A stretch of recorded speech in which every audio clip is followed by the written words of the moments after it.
हथिया ओइली पिया सले बाबा पोखरा देहि ना खनाय हथिया ओइली पिया सले पापा पोखरा देहि ना खनाय दस पाचाई है साजन लगवा जाजी मदेहि ना बिछा काका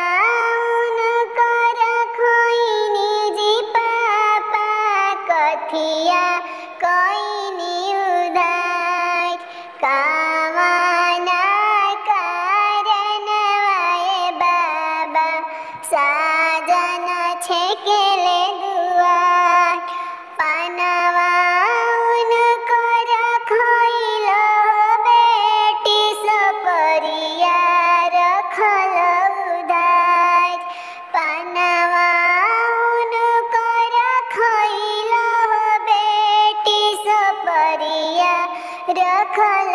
उधार तोहरा कारणवाए बेटी साजन छेकेनी दुआर तोहरो कारणवाए बेटी साजन छेकिले दुआर पानवा कर फेरी हजी पापा सपरिया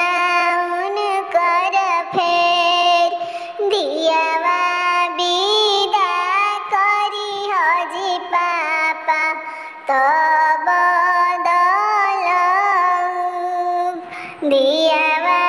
विदा करी हजी पापा साजन नहीं छेक दू